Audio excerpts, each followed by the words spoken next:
Amar é ficar completamente vulnerável. Ame qualquer coisa e certamente o seu coração ficará apertado e possivelmente se partirá. O único lugar além do céu onde você está completamente imune a todos os perigos e preocupações do amor é o inferno. Hoje eu quero falar sobre um Deus que toca o intocável. Vai na fé, Vai a pé, vai do jeito que der. vá até onde puder.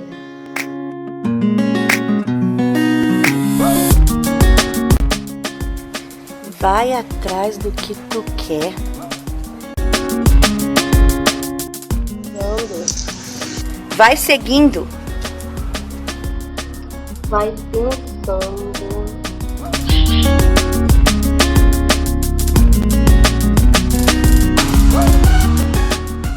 Sentindo. vai amando,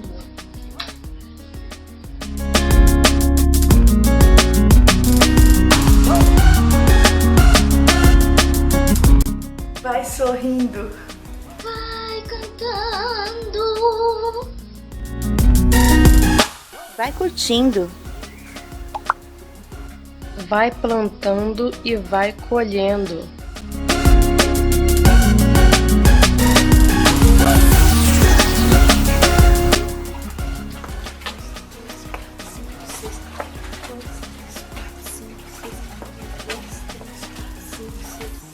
Vai dançando no ritmo que o tempo faz. Vai de peito aberto,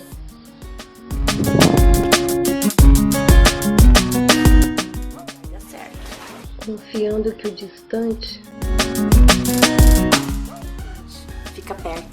Hoje começa o projeto Walking Alive and Kicking. Caminhando e bem vivinho.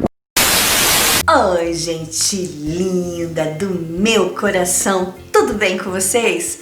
Eu sou Rosa Alberti e esse é mais um microconto da menina aqui no meu canal A Vida em Microcontos. Hoje é um vídeo bem legal que é quadro aqui do nosso canal Walking Alive and Kicking. Caminhando e bem vivinho. E é um quadro que acontece uma vez por mês aqui no meu canal e no canal da Sabrina Foli, que é minha amiga, que nós temos essa parceria tão abençoada que nasceu no coração do nosso Deus. Aqui no canal acontece e lá no canal dela também. Aqui na descrição já tá o link para você, assim que acabar esse vídeo, você ir lá e também ser abençoadíssimo.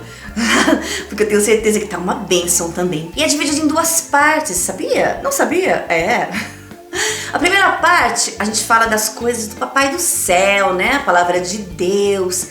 E a segunda parte a gente fala um pouquinho sobre bem-estar e saúde. Isso mesmo. Hoje é a primeira parte. Nós vamos falar um pouquinho da Bíblia. Vamos ver o que Deus tem para nós, para o nosso coração. O que Ele tem no coração dele pra gente. Na verdade, nós estamos, e olha, tá rendendo mais que pirão puro, mas não quero nem saber, gente, tô aqui pra obedecer. Na verdade, é uma série, Ele Amou Até o Fim, isso mesmo.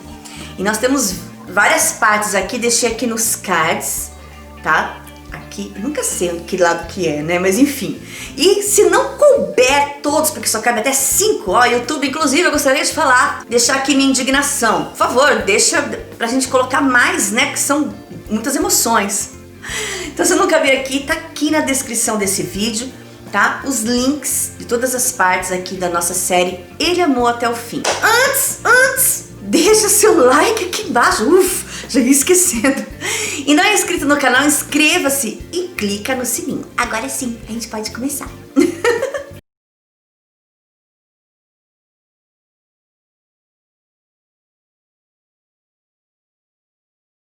Quando eu era pequena, gente, olha só. Eu tô aqui na minha cozinha, tá? Porque a gente não tem cenário pra nada aqui, né? Raramente, né? Tem um cantinho do café e olhe lá. Mas amém, o importante é papai estar no recinto, na casa. Quando eu era pequena, gente, tinha uma doença muito temida por todos, principalmente na escola, pelas mães. Não era varíola, não era sarampo. Se tivesse Cucamonga virus na época, não seria nem isso. Até porque as crianças são as que menos pegam o cucamonga, né? Mas se tivesse na época, não seria isso não. Nem sarampo, nem cachumba. Era um problema bem mais sutil e bem mais misterioso. E detalhe, era altamente contagioso. Isso aí quando eu era pequena, tá? Só de pensar, coça a minha cabeça. E não tinha vacina, não tinha antídoto. Não tinha, gente. E quem contraísse isso tava lascado literalmente. O terror principalmente das mães. A única forma de combater era o resguardo da pessoa que estava com isso e colocar literalmente a pessoa em quarentena, ferver as roupas, os lençóis, já sabe o que é, né? Felizmente era fácil detectar. De longe se viu enxame, né? Impressionante que era mais as meninas que pegavam, cara. Não era nem tanto os meninos, era mais, não sei se é porque o cabelo era maior, já matou a charada? Piolho, gente. Pensa numa pessoa piolholândia. Não que eu ficava direto com piolho, mas eu pegava fácil, porque o meu sangue sempre foi muito doce, esses bichinhos. Então minha mãe nunca deixava eu ir pra escola e eu queria tanto, né? Às vezes eu fazia uns dengos pra minha mãe, porque eu queria ir de cabelo solto, meu cabelo sempre foi na cintura, desde pequenininha. E minha mãe já conhecia, né, sabia que meu sangue era azul. Meu sangue é azul mesmo, porque eu sou princesa. Assim, meu sangue era doce. Então ela não deixava nem a pau eu ir de cabelo solto pra escola. É sempre 2 trancinhas. A minha história infantil, ela é marcada com 2 trancinhas. Mas aí, quando minha mãe caía na minha lábia, ela deixava e quando eu voltava, parecia uma árvore de Natal. Com piolho. Carregada. E o negócio assim, a pessoa pegava muito rápido, né? Ninguém chegava perto da gente. Porque os bichinhos pulam longe, né, gente? Eles não voam, mas pula. Então ninguém chegava perto. Assim, entre aspas, não podia nem olhar muito que pegava. Exagerada. Mas era mais ou menos pra você saber. Quem pegou piolho aí sabe como é quando era criança. E quando o pessoal sabia, não, minha mãe sabia, quando eu pegava piolho, nem pra escola eu ia mais, né? Mandava um bilhetinho pra professora, ficava em casa. Mas meus primos, né, mãe, a gente morava em casa... Qual é o nome daquela casa, gente, que é grudada? Casa... Esqueci. Mas elas são grudadas, assim. Esqueci, se eu lembrar eu coloco aqui embaixo. E meus primos não vinham brincar, eu não podia ir brincar, porque eles sabiam que se tocasse na gente, podia pegar piolho. É como se todos os portadores, gente, tivessem uma marca na testa, dizendo assim, não me toque. E aí, lembrando dessa feita, né, eu comecei a meditar que o ser humano precisa de toque, né, gente? Talvez você esteja se perguntando o que tem a ver com a palavra, o que tem a ver com a série Ele Amou Até o Fim. Muito a ver. Você vai ver que tem a ver. Foram feitos, inclusive, estudos e eles constataram o seguinte. Se eu não me engano, o nome dos caras eram Gary Smalley, John Trent. Eu acho que é assim que fala. E eles fizeram um estudo em que as pessoas que têm um contato maior físico, mais significativo, né? E assim, mais constantes, a expectativa de vida é muito maior, gente. Bem maior do que das outras pessoas que já não têm tanto esse costume de ter esse toque, né? De estar mais perto. Isso nos faz pensar nessa época que a gente está vivendo do distanciamento, né, gente? O estrago que não faz, né? As pessoas, porque vai totalmente o contrário do saudável, né? Que é você ter contato com outros da sua espécie, de você estar junto, de estar abraçando, de, né, demonstrar carinho.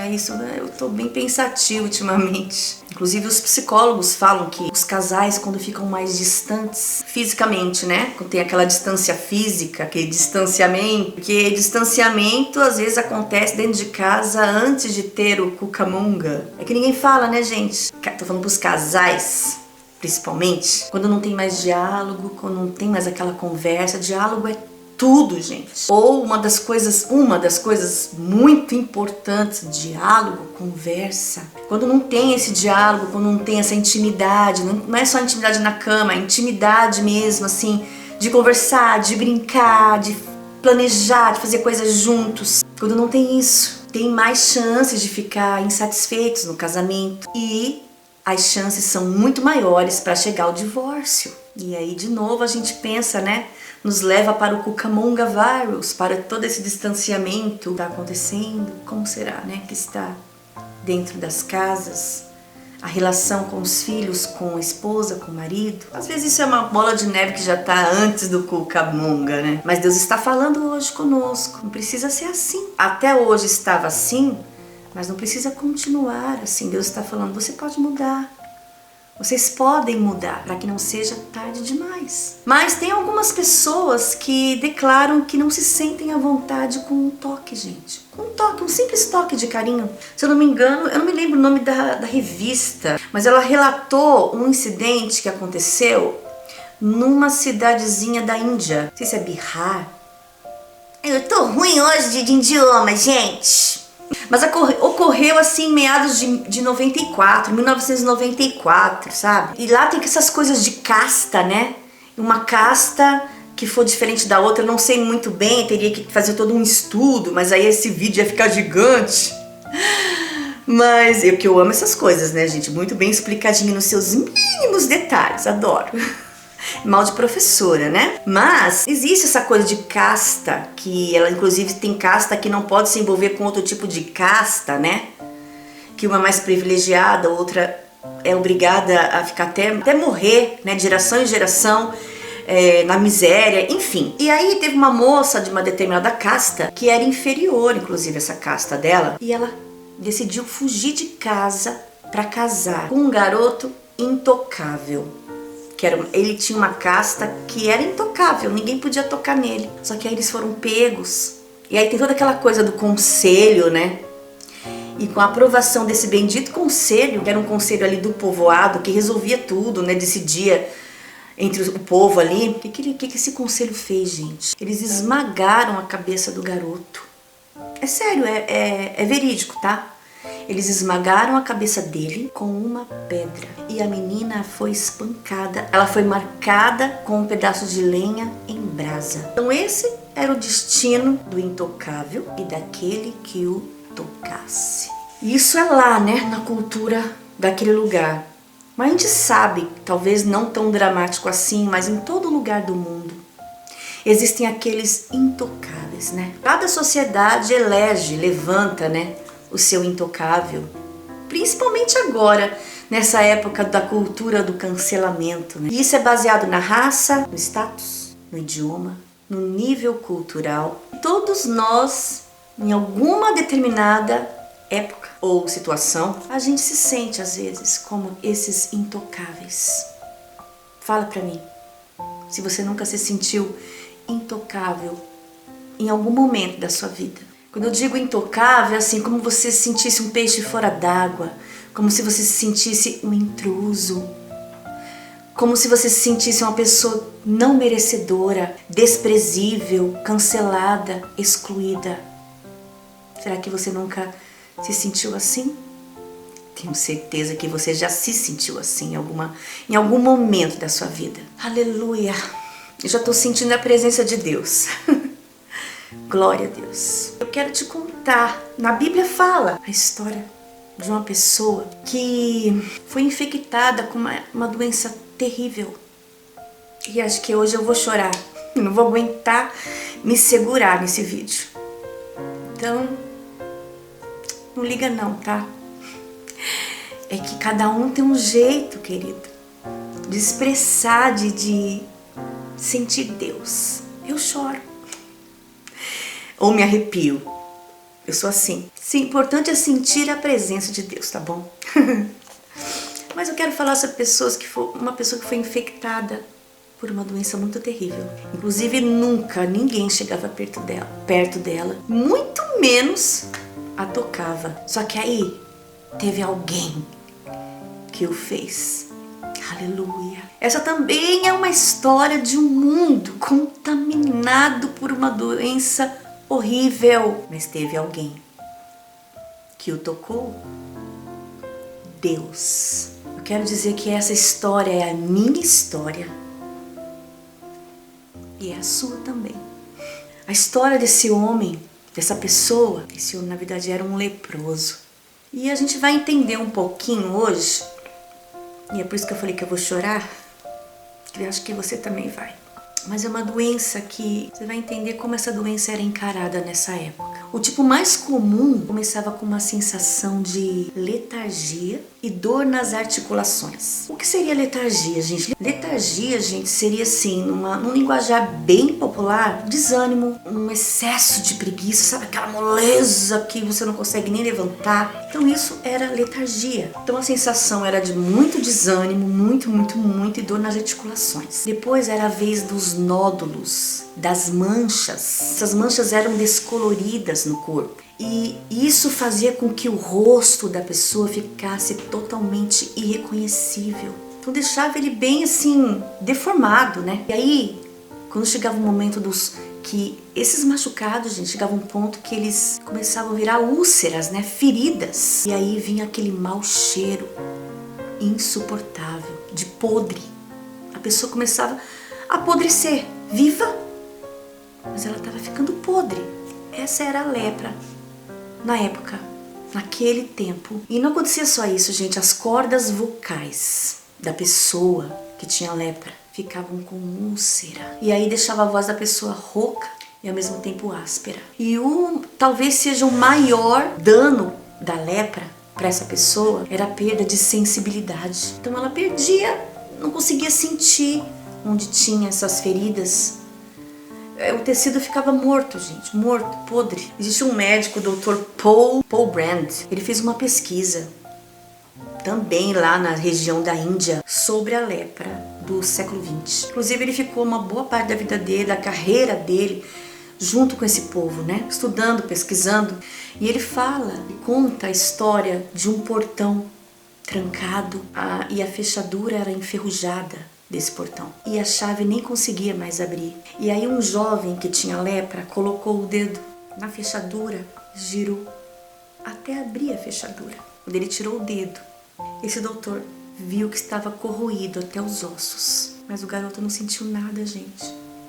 Porque ele não tinha mais a sensibilidade. A lepra, ela tira a sensibilidade. Então os leprosos frequentemente perdem, né, a sensibilidade, perdem os dedos das mãos com muita facilidade, perdem os pés. E algumas pessoas acham que isso é causado pela doença, mas na verdade não é isso. É que eles perdem a sensibilidade, então eles vão fazer determinadas coisas e não percebem, o dedo quebra, eles não sentem, perde a mão que vai fazer alguma coisa, fica preso em alguma coisa e eles vão tentar puxar, né, para se livrar, a mão fica, e eles não sentem dor, não sentem nada. Então é frequente eles não terem mais mão, não terem mais pé. Naquela época, gente, primeiro sinal da lepra, primeira coisinha, tivesse assim, desconfiasse que fulano tinha lepra, o diagnóstico já era morte. A pessoa já era condenada de cara à morte, porque não tinha cura.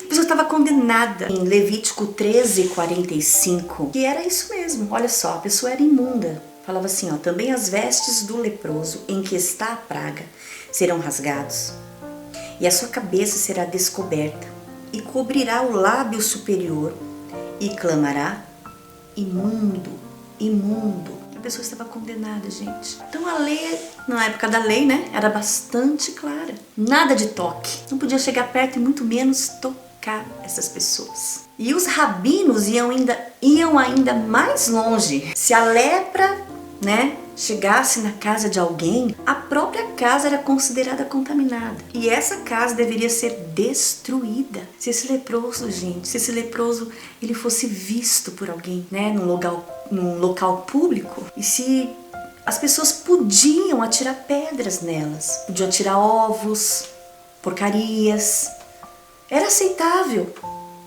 A lei estava, não, assinava embaixo, podia.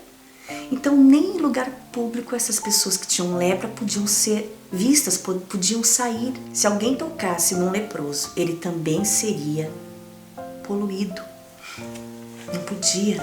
Agora imagina, gente, a ideia de nunca mais ser tocado, nunca mais poder segurar no colo uma criança, ou sentir o aperto de mão, um abraço de um amigo, ou do seu esposo, da sua esposa, né? Um abraço do seu pai, da sua mãe. Nunca mais. E além de ser uma doença física, a lepra também carregava aquele estigma moral, né? Porque ela era considerada um castigo de Deus. Ah, tem lepra?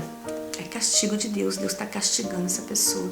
Então, para qualquer outro tipo de doença, tinha cura. Mas para lepra, eles diziam que o doente precisava ser limpo. Porque eles não eram... É diferente de uma pessoa com qualquer outra doença, gente. Os leprosos eram considerados, além de doentes, poluídos, sujos, imundos. O Evangelho de Marcos fala sobre um leproso que se aproximou de Jesus, né? Quando ele se pôs de joelho, ele rogou a Jesus, ele clamou a Jesus. Por isso que ele falou: se quiseres, bem podes limpar-me. Por quê? Porque ele era imundo, ele era sujo. Mas ele cria que Jesus podia limpá-lo. E eu entendo que quando ele falava assim, se quiseres, a gente tem essa mania de falar isso, né? Se for da tua vontade. Mas eu quero te falar aqui para você parar de orar dessa maneira. Porque a vontade do teu Pai, você é filho, e a vontade do teu Pai é ver você curado, sarado em nome de Jesus. É ver você bem, feliz. A vontade do Senhor não é a gente estar triste, com um olhar de derrotado, porque nós não somos enfermos, não. Mas por que aquele homem falava isso? Se quiseres, bem podes limpar-me. Se quiseres, porque dá a entender, querido, que quando a gente fala, se for da tua vontade, a gente acha que não merece. No fundo, a gente não acredita que é merecedor. Porém, embora ele achava que não era merecedor, ele não tinha dúvidas que Jesus podia fazer o milagre. Bem podes limpar-me. Ele tinha certeza que Jesus podia fazer o milagre. E talvez você aí, talvez você não se ache merecedor de alguma bênção que você está pedindo, de uma cura, né? De uma porta aberta. É duas coisas, querido. Se Deus não abrir essa porta que você está pedindo, certamente Ele tem algo muito maior, porque a vontade dele é boa, perfeita e agradável. Sempre vai além das nossas expectativas. Sempre. Quando você acha que o que você pede para Deus é Ele vem e pá, te mostra que vai além. Então, já pode ter certeza que a vontade dele para a tua vida é sempre ver você bem. Mas se você acha que não é merecedor, Deus está falando assim, olha, creia que eu posso. Aleluia. Aquele homem, ele estava tomado de vergonha, na verdade, pela situação dele. Chega uma hora, querido, que você olha para a sua situação, até você não acredita mais que pode sair daquele buraco. Tem pessoas que pensam assim, há tanto tempo, numa situação tão difícil, tanto tempo, que acostumou já a estar nessa situação, não acha mais que vai sair dessa situação, não acha que é merecedor. Mas eu quero te falar que o Senhor pode todas as coisas e pode e vai mudar a tua história. Em nome de Jesus, ainda que você esteja envergonhado, ainda que você esteja desesperançado, o Senhor é aquele que muda todas as coisas, faz tudo novo. Na época de Jesus, os líderes religiosos, eles estabeleceram também um tal de isolamento, gente.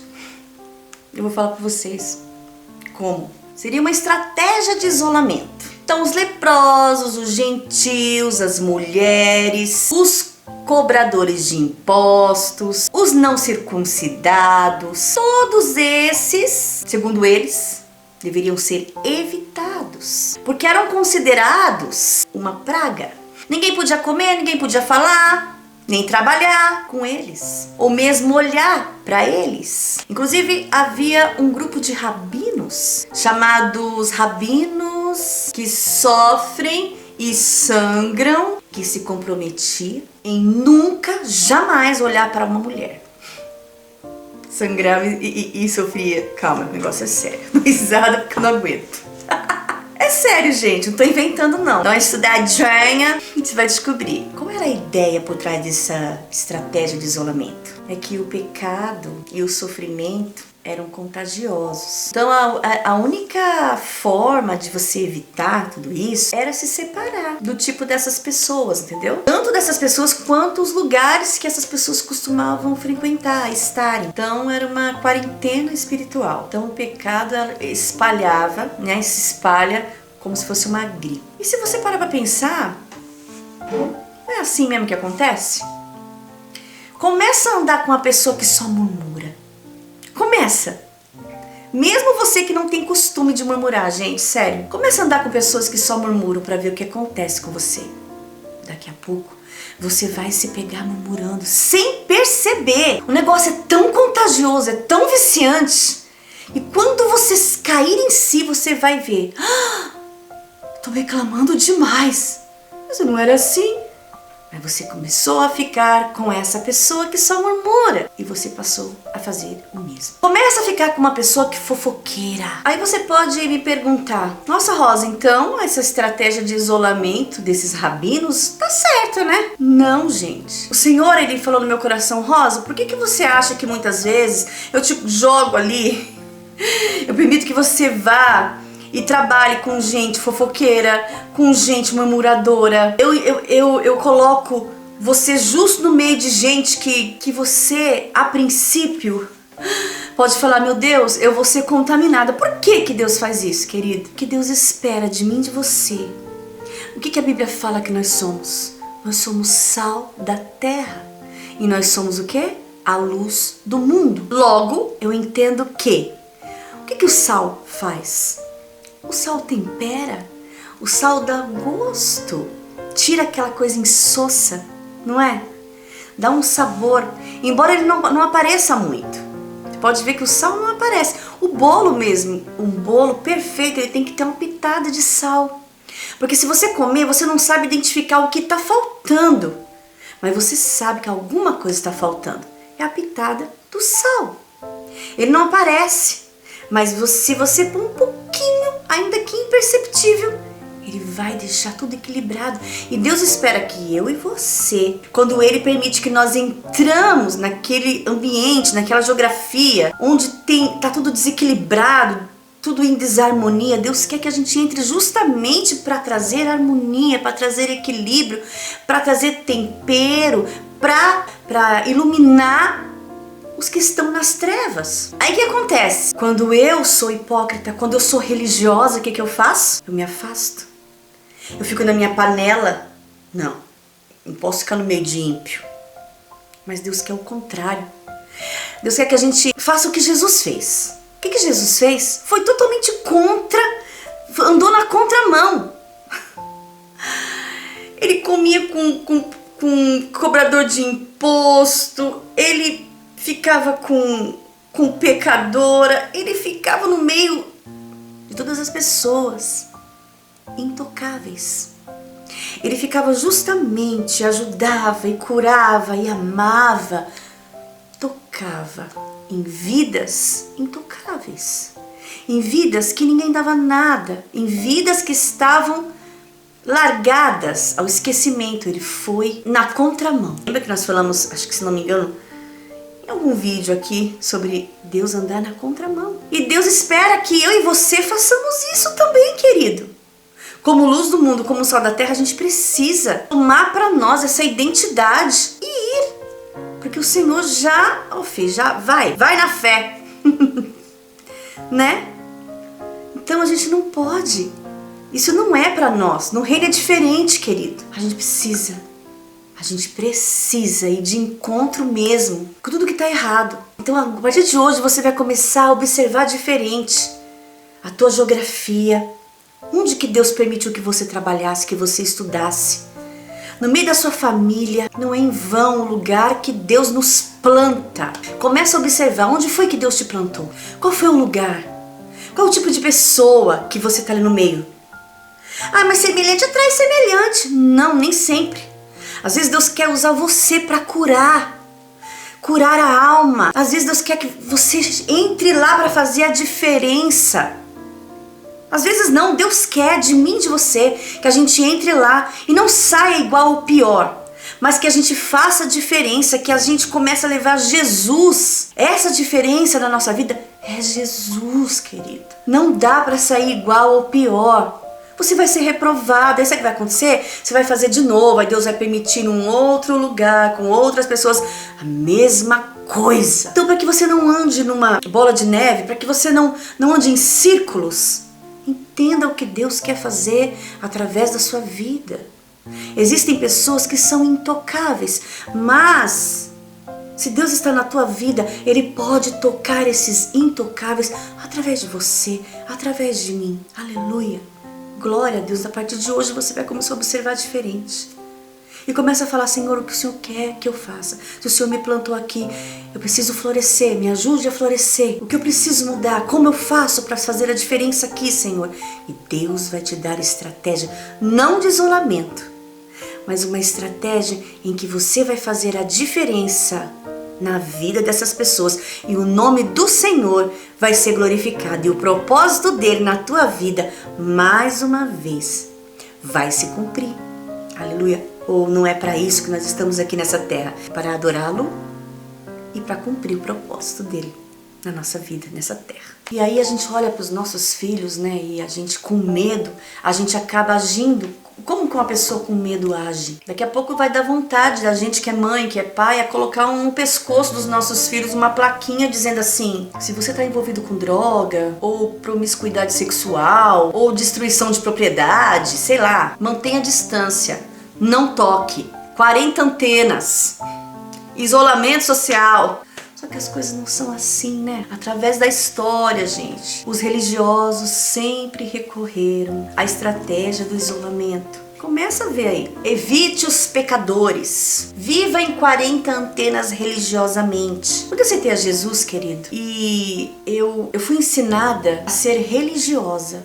Depois que Jesus ele se apresentou a mim, eu tive várias situações na minha vida para que eu pudesse conhecê-lo de perto e não só de ouvir falar, né, de andar com ele e saber quem é realmente o Deus, o puro amor. Depois eu conheci, mas antes a Rosa de antigamente era uma religiosa, era uma convencida, não uma convertida. E eu fui ensinada assim, a não andar com os ímpios, a não andar no meio de pessoas que não eram da minha religião. Era uma 40 antena religiosa. Era um isolamento. Eu tinha que me isolar. Então, querido, Deus começou a tratar comigo. Então, quando a gente ia evangelizar aos domingos, eu não aceitava aquela coisa. Por que eu tenho que evangelizar? Aí, para falar de Jesus, aí eu posso chegar perto dos ímpios? Então, o Senhor falou no meu coração: olha só, você fala de mim para elas aos domingos, quando vocês saem para evangelizar. Só que durante a semana, na escola, na rua, você nem fala bom dia. Você acha que assim eu vou ter lugar na vida dessas pessoas? Você está fazendo em vão. Então Deus começou a tratar comigo que não existe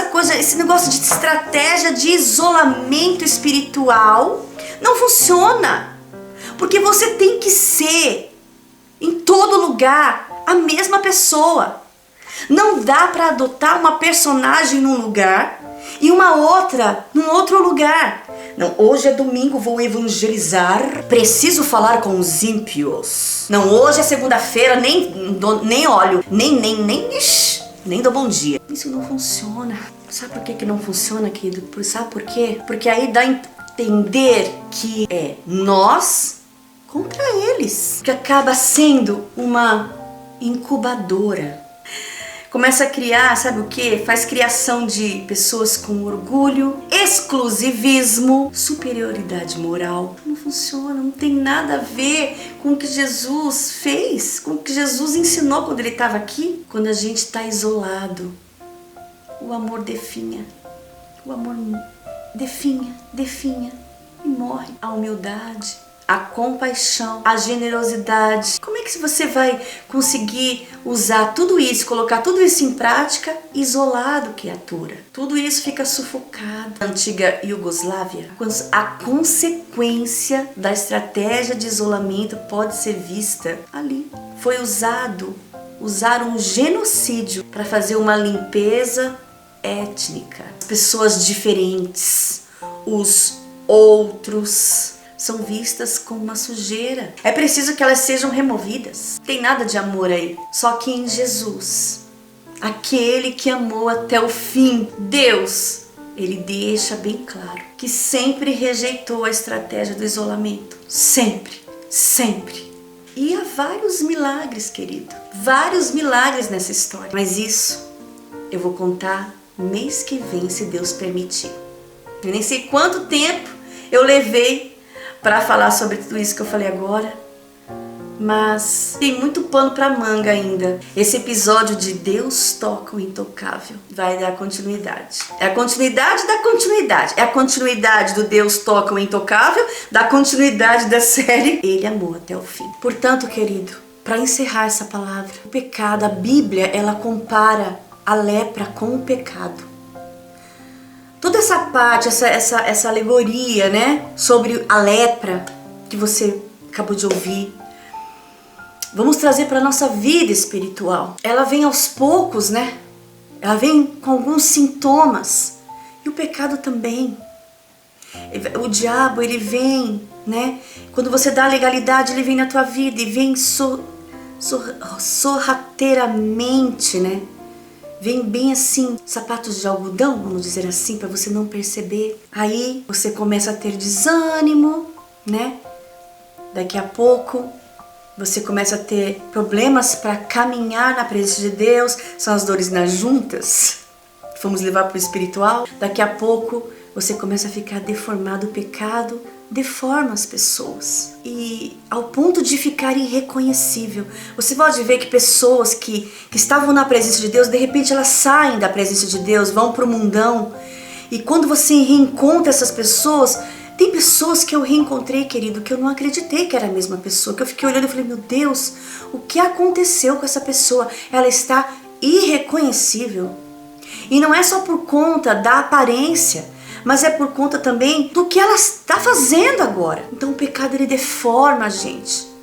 Ele deforma a nossa vida. Não só na vida material, né, na nossa aparência em si, mas também nos nossos atos, no modo de falar. E daqui a pouco faz com que você perde a sensibilidade. A lepra, quando está em um grau muito avançada, o pecado também, ele acaba tirando a nossa sensibilidade com Deus.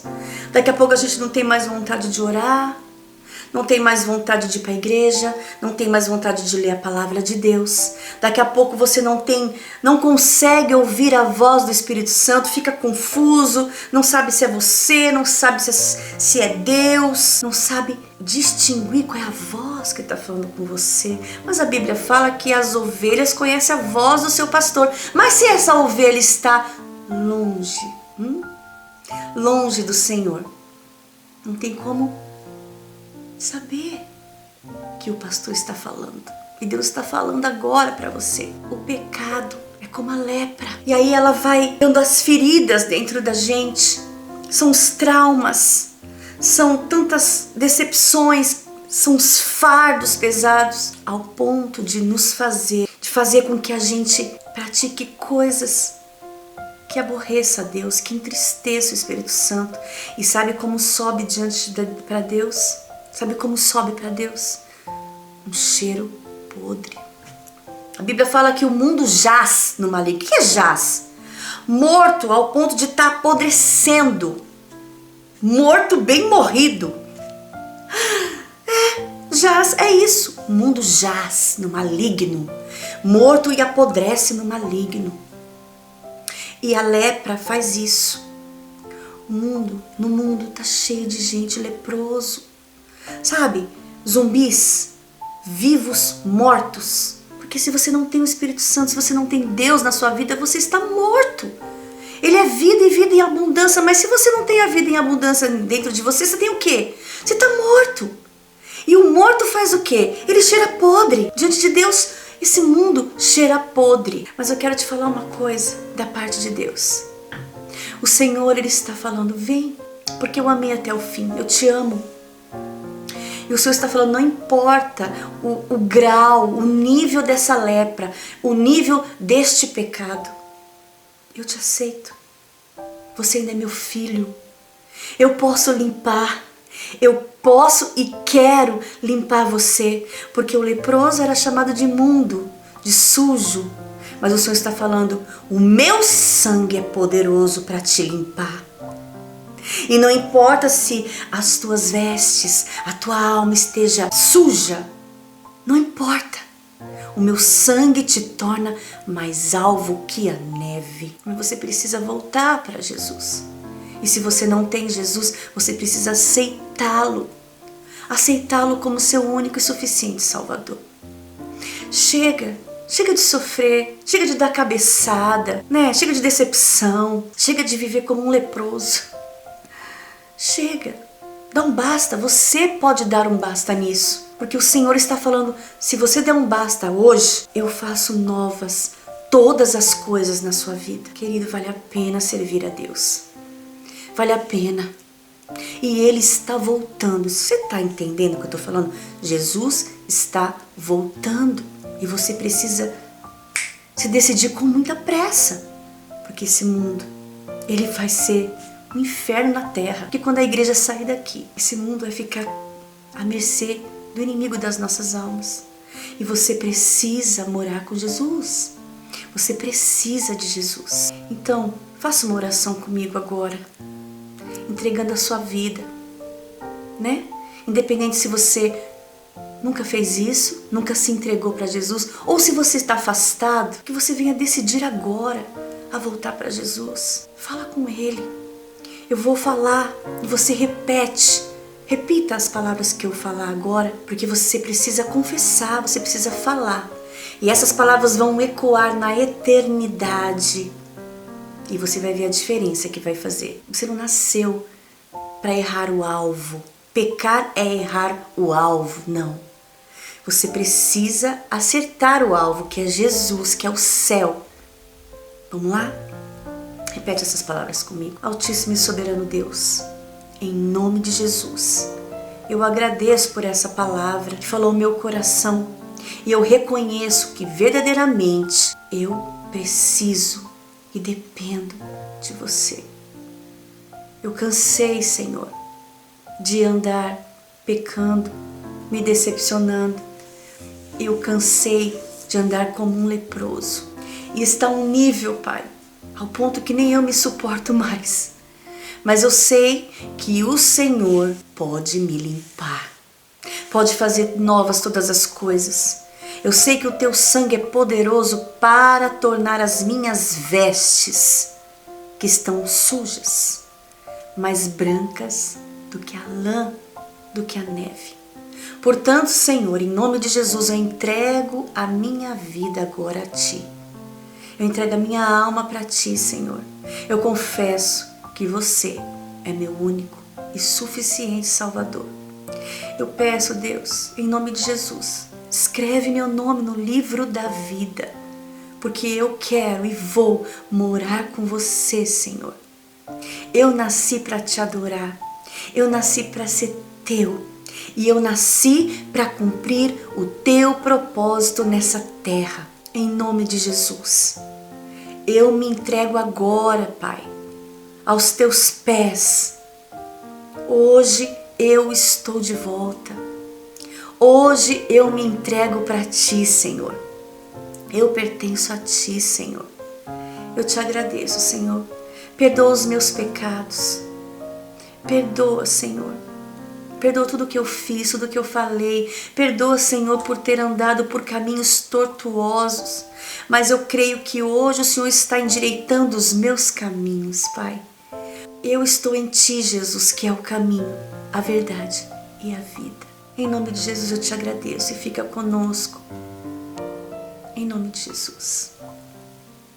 Amém. Pare de sofrer agora. Jesus tem pra você toda a vitória. Agora só depende de você.